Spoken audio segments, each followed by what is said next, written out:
soberano do Sindicato dos Engenheiros no estado do Rio de Janeiro. Hoje, nós vamos estar debatendo as eleições americanas e a política no Brasil.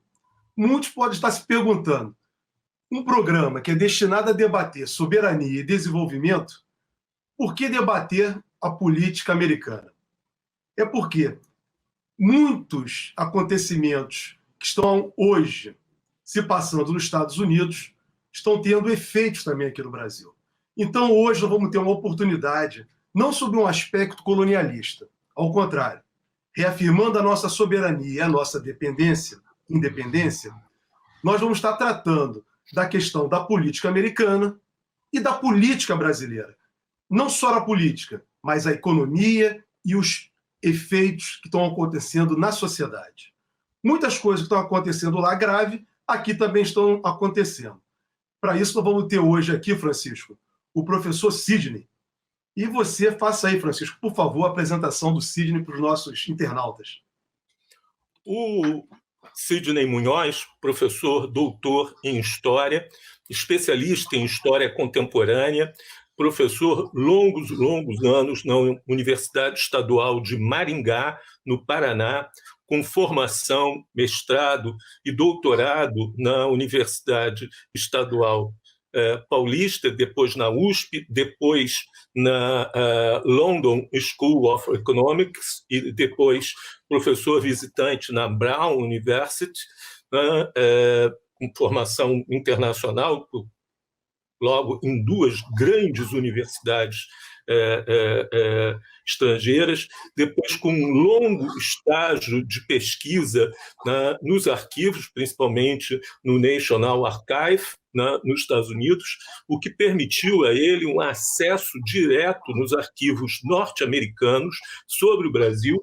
Foi responsável por liberar mais de 200 mil páginas de arquivos originais americanos sobre o Brasil, tornou isso disponível num centro de estudos que ele constituiu no Paraná e que está disponível para todo mundo, não é só para o Paraná, está aberto para pesquisa para todo mundo, e agora é professor na Universidade Federal de Santa Catarina, onde ele continua orientando, trabalhando nesse sentido. Nesse momento, ele publica um livro sobre Guerra Fria. Ele vai agora falar um pouquinho sobre esse livro e, em seguida, a gente vai começar a nosso ping-pong com o Sidney. É importante dizer que esse livro, que ele publica agora sobre a Guerra Fria, é produto desses anos de pesquisa, de docência sobre Guerra Fria, que fazem do Sidney possivelmente o maior especialista brasileiro no assunto Guerra Fria. Bem-vindo, Sidney. Boa tarde, Chico. Boa tarde, Jorge.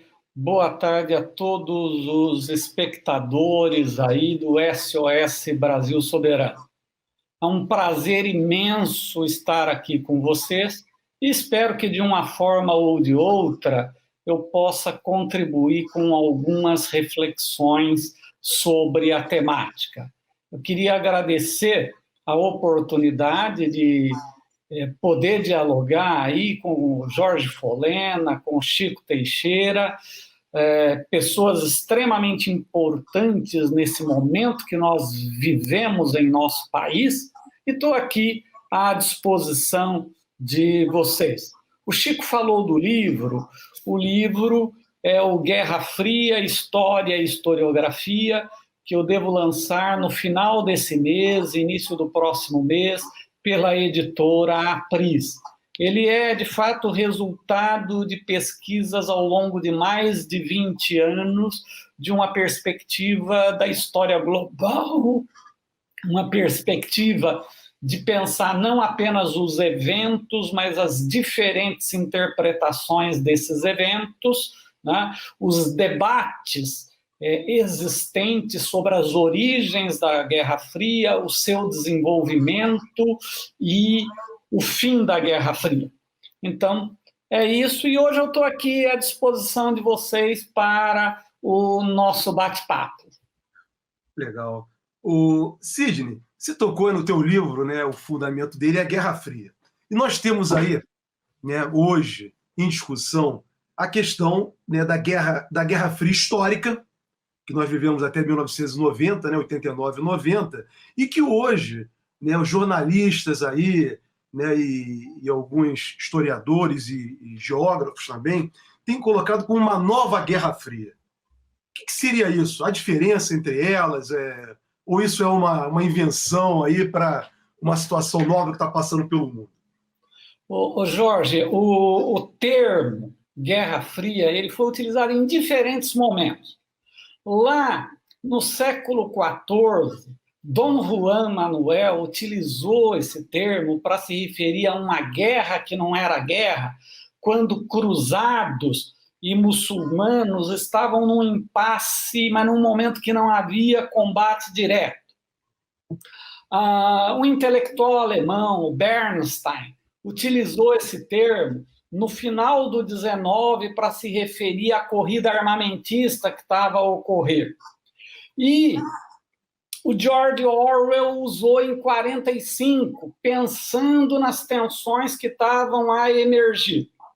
Depois de 47, por intermédio do Walter Lippmann, que escreveu um texto e depois juntou com outros e publicou um livro chamado The Cold War, a Guerra Fria, o mundo passou a denominar aquele conflito como Guerra Fria. Acho que, historicamente, há divergência sobre quando ela começou, quando terminou. Uns marcam em 45, a maioria em 47, uns colocam o fim dela num momento. O mais aceito é assim, entre 47 e 91, que é a desagregação da União Soviética. Só que mesmo durante a Guerra Fria se usou termos do tipo a nova Guerra Fria para se referir, por exemplo, em relação às tensões entre a União Soviética e a China, ali a partir de 59, 60. Pouco depois do fim da ex-União Soviética, se utilizou também o termo uma nova Guerra Fria para falar das tensões da Rússia com os Estados Unidos. Hoje se usa para falar da Rússia com os Estados Unidos e dos Estados Unidos com a China. Tá? Agora, eu penso o seguinte, a Guerra Fria clássica foi aquela, lá se desenvolveu um conceito preciso para trabalhar a questão. Hoje, nós temos determinadas características que podem lembrar aquilo, mas não temos muitos dos componentes que lá estavam presentes. Então, nós temos que tomar aí algum cuidado na forma de trabalhar. Pode ser utilizado? Pode, mas não como um conceito, penso eu. Pode ser utilizado como uma metáfora para explicar algo que está a ocorrer.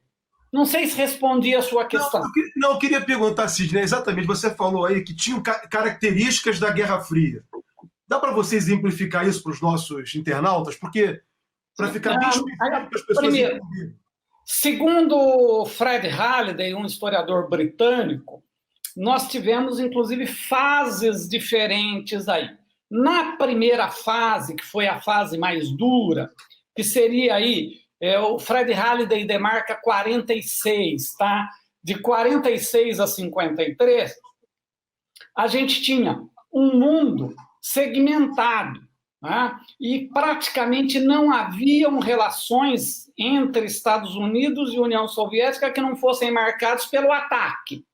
Havia uma corrida armamentista, né, acelerada, uma propaganda ideológica extremamente forte e a perseguição aos críticos do regime, né, nos dois campos. Tá? Então, isso marcou muito aquele período. Depois nós tivemos, porque 53, o que aconteceu em 53? Sai o Truman da presidência e entra o Eisenhower. Então, saiu né, dos líderes daquele conflito. E morre o Stalin. Né? O Stalin morre dia 5 de março. Com isso, houve um arrefecimento e nós teríamos tido aí um período de equilíbrio oscilatório. certos momentos de tranquilidade e momentos de muita tensão, como, por exemplo, quando as tropas do Pacto de Varsóvia ocuparam a Hungria. Então, você tem... Ou quando os soviéticos derrubaram o avião espião dos Estados Unidos, o U-2, né? Que estava a espionar território soviético. Então, nós tivemos períodos de tensão. A maior tensão foi a crise dos mísseis cubanos, onde, efetivamente, a humanidade correu sérios riscos. Se uma guerra nuclear tivesse começado ali, a coisa seria muito complicada. E depois nós teríamos um período que iria de 1969 a mais ou menos 1979, que seria o da distensão, onde houve cooperação, né? Onde houve, inclusive, uma missão conjunta Apollo-Soyuz. Você tinha toda uma corrida aeroespacial e você teve cooperação e tal. Só que aí, você tem em 79 a Thatcher sendo eleita na Grã-Bretanha e em 80 o Reagan. Aí vai iniciar o que o Halliday chamou de Segunda Guerra Fria. Eu divirjo um pouco da terminologia, mas deixa isso para lá, que seria uma nova fase de conflitos intensos, né? Com características semelhantes à primeira fase.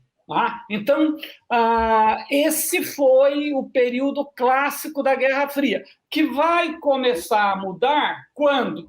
Com a chegada do Gorbachev ao governo da União Soviética e a adoção de políticas por parte dele desafiadoras àquela ordem estabelecida, que vão levar a um processo de negociação, né, e a uma distensão contínua. Posteriormente, nós temos a crise com a queda do muro e a crise no leste da Europa e a própria desagregação, né, do mundo soviético. Agora, isso é uma longa história que eu conto ela no detalhe nesse livro. Se eu for falar disso assim mais longamente aqui, nós acabamos... O programa inteiro. Exatamente. Mas muito obrigado pela oportunidade de falar disso. Nietzsche, só antes de passar para você, só para não ficar aberto para os nossos internautas aí, você explicou, aí ficou claro agora para mim, eu acredito que para todos que estão nos assistindo também, o que é o conceito da Guerra Fria clássica. E o que vinha a ser essa nova Guerra Fria, que muitos dizem estabelecida entre Estados Unidos e China. Não tem esse aspecto ideológico nessa disputa, tem ou não? Acho que tem parte, né? Veja, há uma dificuldade aí até de caracterizar que tipo de regime é o regime chinês. Né? Ele é um regime comunista, ele é um regime de capitalismo estatal. Esse é um grande debate. Agora, o que muda muito nesse contexto, do meu ponto de vista, e veja, Jorge, eu posso estar errado, tá? Nós temos que ter essa humildade, nós, historiadores, nós trabalhamos com o passado e nós chegamos até o nosso tempo presente. Francisco, né, é o grande líder nacional aqui em termos de estudos do tempo presente. Né? Eu procuro dar a minha pequena contribuição nesse campo. Até aí a gente vai. Agora, quando a gente vai tratar de uma previsão do futuro, né? Primeiro, tem muita coisa. Nós não temos acesso a muitas informações, tá? Nem do passado, quanto mais do que está a ocorrer e do que vem pela frente. Agora, o que muda?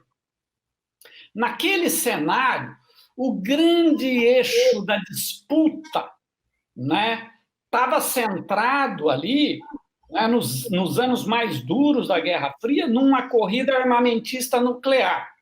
Né? Do meu ponto de vista, né, as armas nucleares elas continuam a ter importância. No entanto, essas disputas hoje elas estão muito mais no cyberspace, elas estão muito mais se dando por intermédio de guerras híbridas, tá? Os conflitos eles estão a se tornar, em grande medida, assimétricos. O Estado, né, no mundo ocidental, em grande medida, ele perdeu a proeminência que tinha naquele período, e isso aumenta desmesuradamente o poder das grandes corporações, principalmente aquelas que trabalham na área da tecnologia da informação.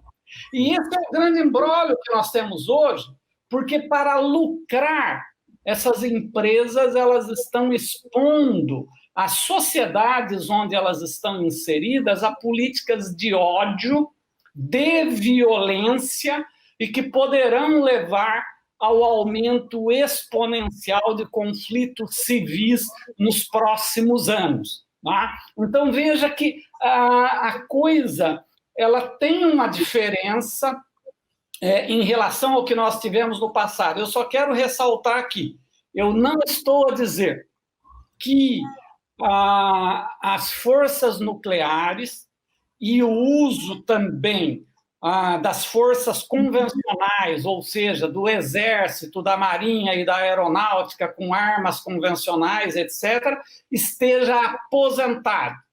Mas eu estou a dizer que nós estamos num mundo hoje em que nós temos tido desestabilização de regimes sem que se precise tocar numa única arma. Né? Então, isso mudou. Perfeito. Sidney, uma das formas com que o governo dos Estados Unidos trata a China, principalmente na administração Trump, tem sido a acusação de violação de direitos humanos, né, de maltrato da sua própria população, principalmente quando são minorias uigur, minorias tibetana, a questão de Hong Kong, etc. Ou seja, violação da democracia, violação dos direitos humanos. Mas nós temos visto ultimamente, por exemplo, uma intensa violência racial nos Estados Unidos, né? Cidades inteiras sendo queimadas, né? Um abandono da questão social. É só se locomover em Los Angeles ou Detroit para ver a população de rua majoritariamente negra, e uma crítica muito feroz sobre o sistema eleitoral e a representação partidária nas eleições americanas. Como funciona esse sistema eleitoral e esse sistema partidário americano? Bom, Chico, aqui eu vou ter que te dizer uma coisa. Antes de responder a sua questão, eu tenho uma visão bastante particularizada disso e certamente ela vai gerar polêmicas, tá? Polêmicas grandes. Eu defendo a tese de que há muito tempo os Estados Unidos mantêm uma fachada de democracia, de pluripartidarismo, quando, na prática, democratas e republicanos comportam-se muito mais como frações de um mesmo partido. E eles têm diferenças. Democratas, no geral, são mais protecionistas, são mais regulamentadores do mercado, têm mais compromissos sociais e de financiamento das questões públicas em termos de proteção social. Republicanos tendem a ser menos regulacionistas e a cortarem impostos, principalmente dos mais ricos. No entanto, a grande estratégia, estou aqui pensando no conceito de grande estratégia, que está colado no quê? Na noção cunhada lá no final do século XIX, da Open Door Policy, a política de portas abertas e de não ter entraves à circulação dos capitais e dos produtos dos Estados Unidos, sempre foi o eixo. E, em decorrência disso, os Estados Unidos mantêm uma política externa e essa grande estratégia mais ou menos inalterada ao longo desse período. Portanto, nós temos diferenças em termos de estratégia de governo, mas temos a mesma política de Estado. Isso dá uma ilusão de um pluripartidarismo, quando, na prática, nesse grande cenário internacional, pouca coisa muda, né? Nas transições de democratas para republicanos, de republicanos para democratas. Muitas vezes eles prometem mudar, né? Mas na prática não o conseguem. Lembrem-se do Obama e a questão, né, do conflito no Iraque, por exemplo, né? Não se resolveu, né?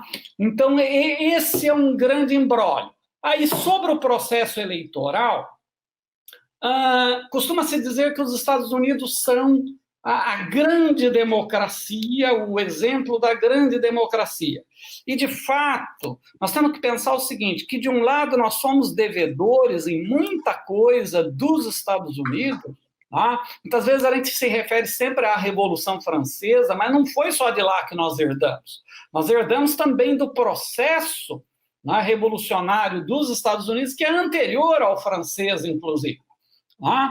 Agora, há uma visão mítica sobre os pais fundadores e de como aquela democracia se constituiu, e também uma visão mítica sobre essa questão do voto. Porque, vejam, quando as ex-colônias criaram a federação, né, quem é que votava ali? Era cerca de 6% dos homens brancos. Depois, e brancos, e com toda uma qualificação de posse, status, uma série de coisas. A partir, principalmente, de 1855, vai haver uma ampliação, né, desse universo. Só que após a Guerra Civil, o que aconteceu? Aconteceu exatamente um recrudescimento e um corte do direito ao voto. Por exemplo, o voto das mulheres. Em muitos estados, as mulheres votavam. Houve uma pressão enorme dos estados onde elas não podiam votar contra os estados onde elas votavam. O voto dos negros, nós tínhamos tido negros senadores, nós tínhamos tido negros deputados, etc. e tal, e nós começamos a ter o quê? O corte, né? E vai haver toda uma luta ao longo do século XX. Veja, o voto feminino ele só vai voltar para todos os Estados Unidos a partir de 1920. Tá? Alguns estados com anterioridade. As leis de Jim Crow no Sul, elas significavam uma discriminação enorme aos negros. E em alguns estados onde os negros podiam votar, havia assim, grupos milicianos da Klan e de outros, que o negro que ousasse aparecer para votar, muitas vezes era morto depois. Ele aparecia enforcado, ou iam lá e atiravam nele. Então, veja, é um processo longo e cheio de tensões. A partir dos anos 60, nós temos aí uma estabilização, né, dessa situação, com a luta pelos direitos civis, que vem principalmente ali depois do pós-Segunda Guerra Mundial, que os negros foram lutar na guerra e esperavam um tratamento equânime quando retornassem, e isso não aconteceu. Né? E aí, isso daí culmina com todas aquelas lutas dos anos 50 e 60 e que vão culminar, né, numa legislação com direito a tratamento igual. Só que o que acontece? O sistema eleitoral dos Estados Unidos é completamente arcaico.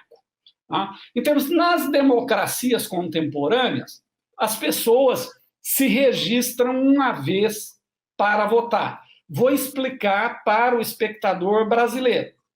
Aqui no Brasil, você se registra quando você tira o seu título eleitoral. Ele é o seu documento para votar. E aqui nós temos uma justiça eleitoral, que, ao menos em tese, né, ela deve ser apartidária, né? As pessoas vinculadas a elas não podem ter vínculos partidários e devem julgar com equanimidade.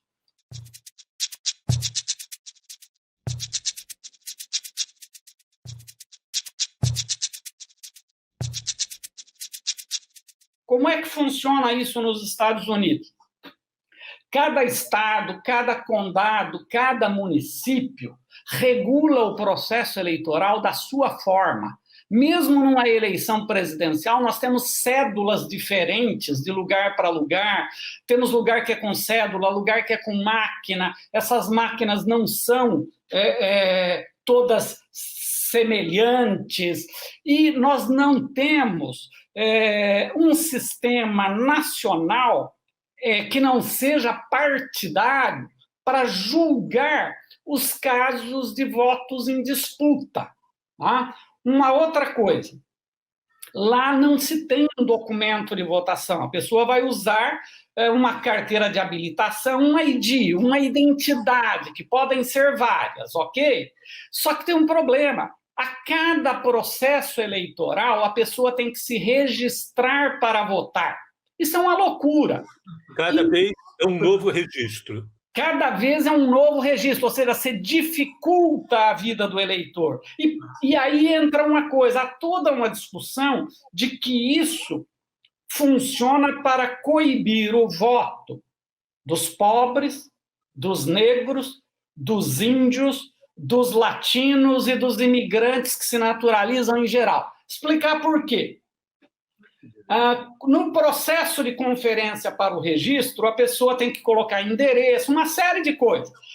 Os mais pobres mudam muito. Então, a pessoa que muda nesse processo, ela vai ter dificuldade para votar. Pessoas que têm dificuldades na escrita, isso, aquilo, o que acontece? Se a assinatura não bater lá, ela não vai conseguir votar. Os funcionários também, há pouco investimento do Estado no treinamento de quem vai trabalhar no processo eleitoral. Há um caso... Não é feriado. Não é feriado o dia da eleição. Não, é dia normal. Dia normal. O cara tem que trabalhar nesse dia e achar um buraco para ir votar. E mais, aí o cara chega no local para votar, né? Tem um documentário, inclusive, o All In, que mostra muito desse processo, principalmente nas eleições para o governo da Geórgia.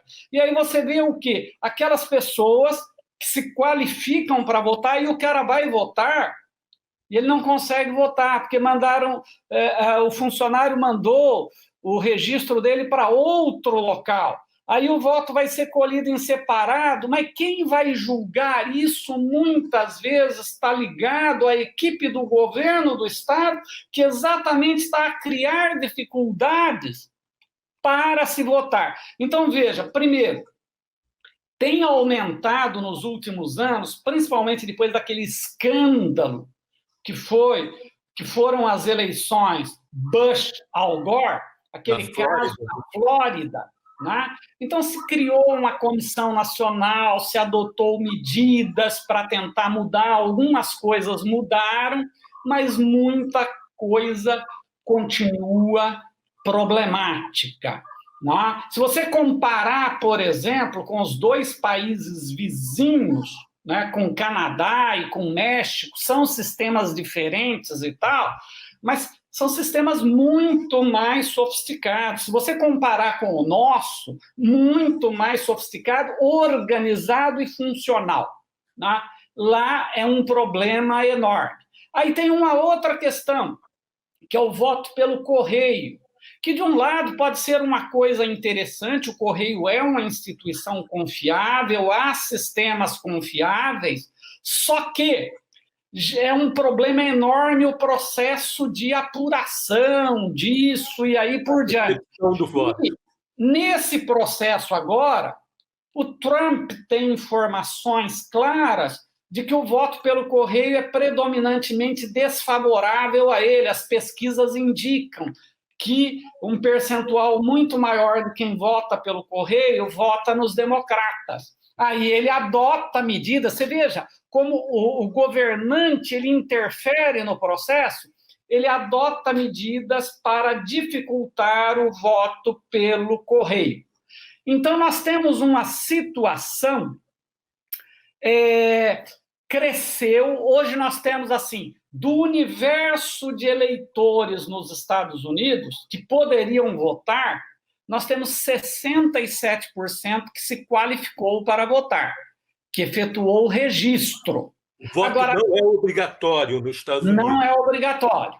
Agora, desses, né, uma parte significativa não irá votar e uma outra parte irá lá e acabará, muitas vezes, tendo dificuldade para votar.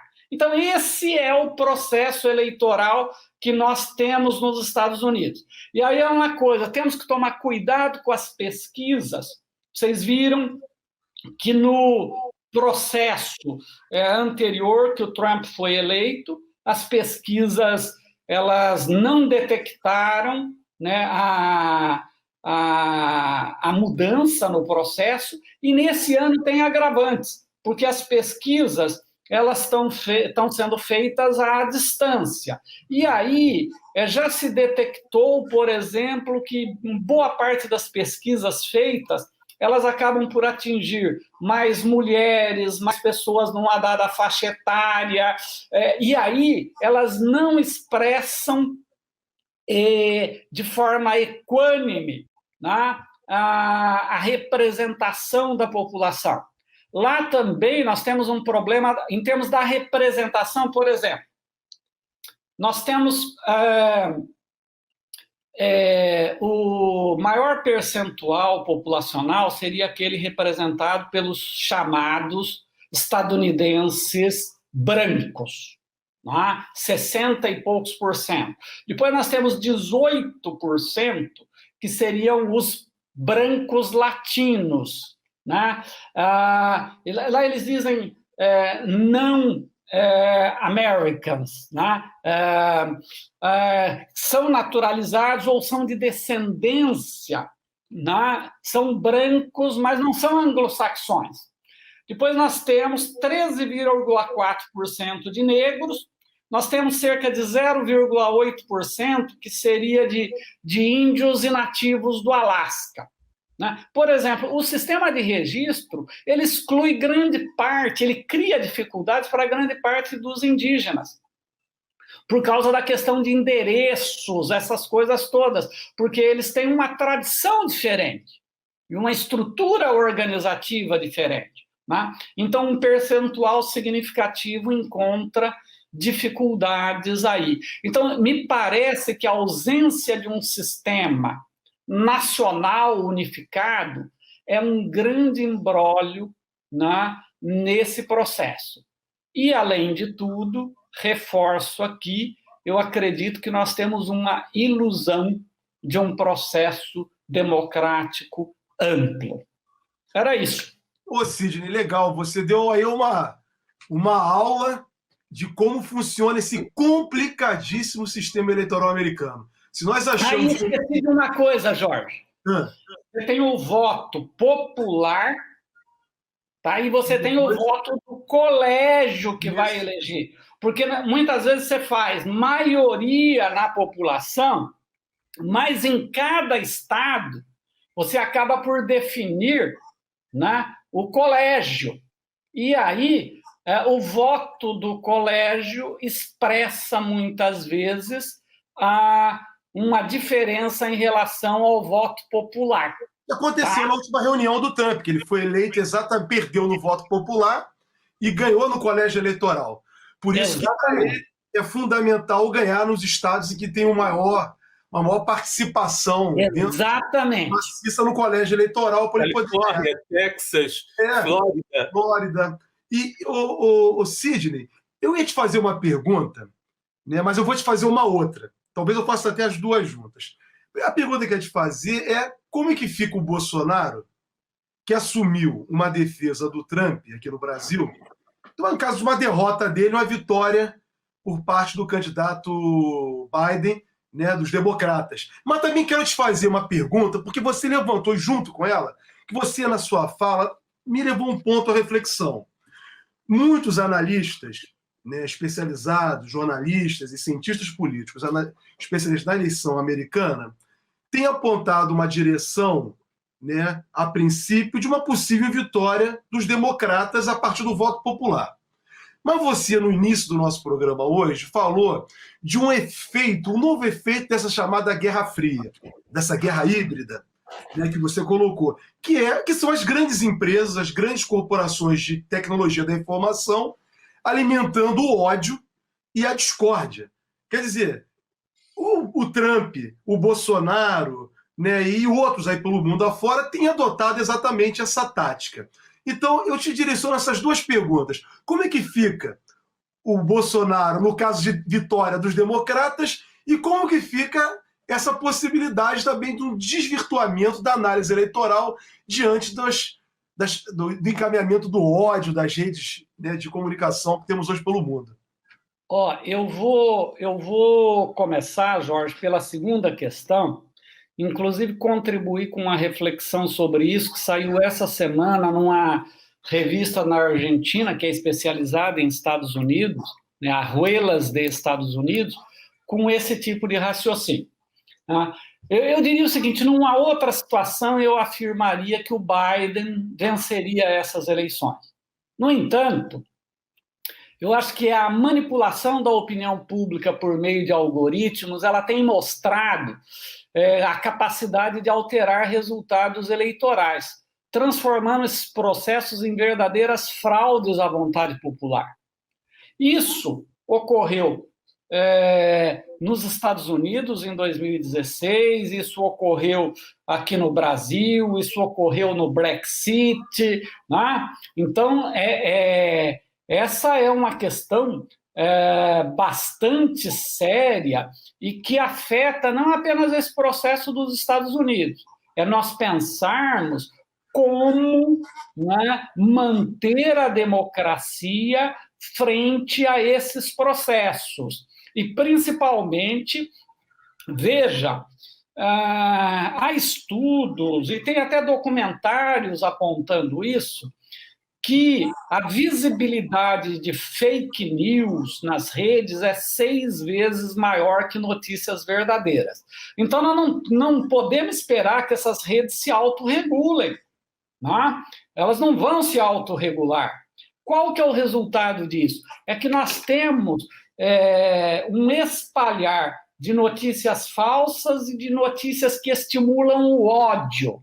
Resultado, nós estamos a vivenciar um momento de aumento de tensões que estão relacionadas ao uso excessivo dessas redes e à formação de bolhas, onde as pessoas só têm o tipo de informação que corrobora aquilo que elas já estão a pensar, que foi conformado pelo seu uso das redes. Tá? Então, nós temos esse enorme problema. Segunda questão associada, a segunda questão que você me coloca. Veja, embora eu disse que os dois partidos se comportam como uma fração de um mesmo partido, haverá diferenças até porque Trump tem uma postura, eu diria, irresponsável e extremamente agressiva, né, no cenário internacional. Numa eventual vitória do Biden e com o tipo de postura subserviente que o governo brasileiro tem tomado e de se manifestar em relação a essas questões e tal, certamente nós teremos problemas, né? E nós temos exemplos na história desses alinhamentos incondicionais que não são bons. Então, eu temo muito, né, que nós venhamos a enfrentar situações em que os interesses do nosso país, que já está sendo afetado em relação à China, já está sendo afetado em relação a outros países, e se o Biden ganhar nos Estados Unidos, claro, o Brasil é um grande país e eles não vão simplesmente tomar medidas truculentas de uma hora para outra ou tal, mas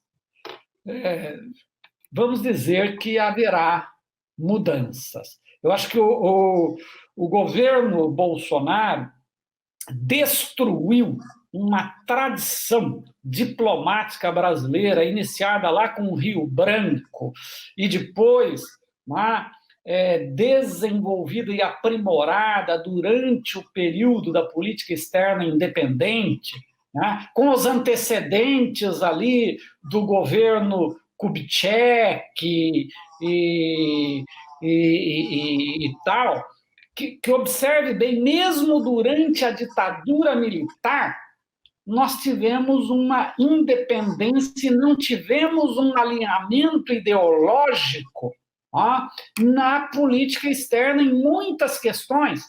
Lembrem-se, o Brasil foi o primeiro país a reconhecer o novo regime de Angola, que era um regime que se reivindicava comunista. No entanto, estrategicamente, o Brasil estava a abrir portas para o seu comércio na África. Então, o Brasil separou isso. O Brasil, durante o período militar, fez muitas negociações com a ex-União Soviética, comerciais, vendeu produtos, comprou tecnologias, etc. e tal. Nós tínhamos uma instituição, o Instituto Rio Branco, com uma grande independência, com um profissional técnico altamente qualificado, e o que nós assistimos aí foi uma ação destruidora dessa tradição, com um Ministério das Relações Exteriores que, me desculpe, a impressão que eu tenho é que eles não sabem o que é que estão a fazer. O Sidney, especialmente nessa área da América do Sul, onde nós tínhamos desenvolvido uma série de acordos de instituições, entidades, o que aconteceu com a política externa brasileira em relação aqui à América do Sul? Por onde que está se caminhando a política externa brasileira nesse diálogo com os vizinhos da América do Sul? Bom, primeiro eu acho que houve um recuo. Eu acho que o grande passo que nós tínhamos tido no período anterior era pensar na necessidade de estruturar um bloco organizado que possibilitasse uma negociação com os países de outros organismos, como a Comunidade Europeia, ou mesmo o NAFTA, ALCA, etc. e tal. Então, a ideia era de você ter um bloco mais sólido e que pudesse dar forças para isso. Me parece que houve um recuo em relação a isso, e nós estamos voltando a um tipo de negociação bilateral onde eu acho que nós ficamos em desvantagem nesse processo. É verdade que, mesmo nos governos anteriores, houve erros aí nesse campo, nós podíamos ter avançado mais, e nós tínhamos problemas. Negociar com os vizinhos para o Brasil sempre apresentou problemas. Por quê? Inegavelmente, o Brasil é um gigante perto dos outros. O Brasil, muitas vezes, tinha que tentar atuar de forma comedida para não parecer que estava agindo de forma imperial. Então, isso é um problema. Né? Isso, muitas vezes, fez com que houvesse retardamento de processos. Mas agora, o que nós vemos é o Brasil como polo de uma desunidade aí. E isso eu acho que é lamentável. E não apenas nesse bloco, essa perspectiva de pensar o Sul, por exemplo, né, dentro dos BRICS também, né, me parece que as posturas do Brasil, quando elementos ligados à própria família do presidente da República, né, fazem ofensas a países que fazem parte dos BRICS, isso é uma excrescência, não é possível uma coisa dessa. Né? E nós temos que pensar o seguinte: a gestão pública de um país não é um negócio de um grupo ou de uma família. Tá? Nós temos interesses nacionais. Veja, o termo interesse nacional a gente tem que usar com cuidado, né? Porque o que é interesse nacional? É interesse de toda a nação, mas às vezes isso camufla outros interesses e aí por diante. Agora, não é possível, né, vou usar uma expressão popular, chutar o pau da barraca e ir lá e dizer que a Covid era chinesa, de adotar uma postura racista, isso é inaceitável. Né? Ou outras políticas aí que efetivamente se fez com o sobejo desconhecimento do que é fazer diplomacia. Fazer diplomacia é exatamente nunca dizer isso. Quando necessário, mesmo muito contrariado, etc. e tal, se faz um documento polido, educado, dizendo que entende, mas que seria melhor para ambas as partes se. E aí expressa a posição e tal. É isso que se faz na diplomacia. Agora, você coloca um cara para ir lá chutar, para ir lá bater, né? Depois não adianta ficar dizendo que não expressa a posição do governo, que isso, que aquilo. Acho que tem que mudar isso. Nesse sentido, é significativo que a Argentina tenha acabado de assinar um imenso acordo, né, de cooperação com a China popular sem consultar o Mercosul. Né? Isso são respostas que acabam surgindo por exato simetria com a política brasileira, né, nessa direção, como resposta a essa política brasileira. Nesse sentido também, esse acordo quadro entre o Mercosul e a União Europeia não tem maior futuro também, pelas manifestações. E me parece que é um acordo que ele tem no seu interior, né, problemas que, em termos de média e longa duração, poderão ser muito problemáticos para nós. Né? Sem considerar essa resistência exatamente por essa postura que o Brasil tem tido em relação à questão ambiental, né? A questão dos povos indígenas, e a questão de discriminação de minorias, etc. e tal. Então, há uma resistência de muitos setores da comunidade europeia em relação a esse projeto. Né? Por outro lado... Oi, Jorge. Não, pode ir, Francisco. Por outro lado, os que nós assinamos com os Estados Unidos são surpreendentes, inclusive com a empresa Cisco, que passa a assumir uma superioridade tecnológica dentro do Brasil que nunca foi vista antes. Né?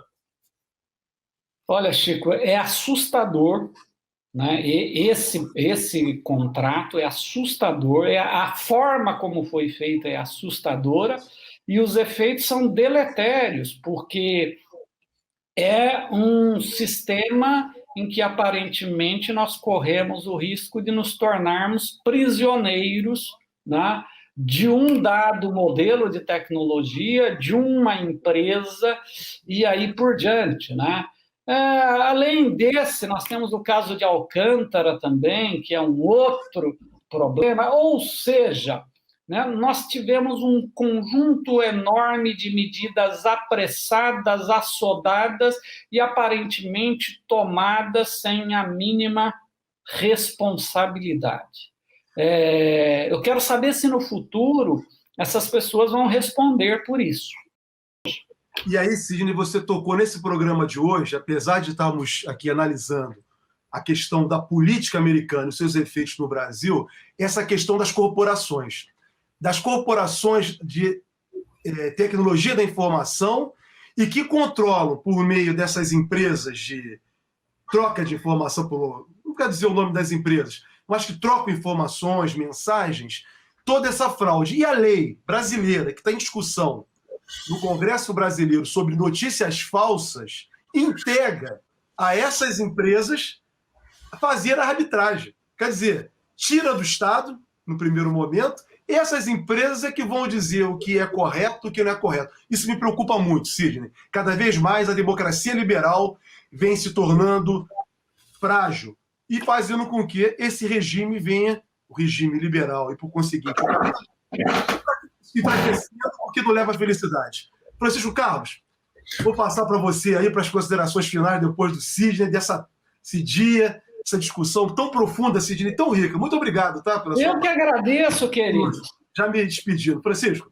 Bom, cada vez mais fico admirado com essa capacidade do Sidney de explicar para a gente pontos fundamentais do que está acontecendo, particularmente muito preocupado com isso que o Sidney traz para a gente, quer dizer, o presidente da República questionar o resultado das eleições se for desfavorável a ele, né? Quer dizer, ele já a priori diz, olha, se eu não ganhar é porque é fraude. Né? Já aconteceu isso no Brasil, Francisco. 2018, nós tivemos... Exatamente.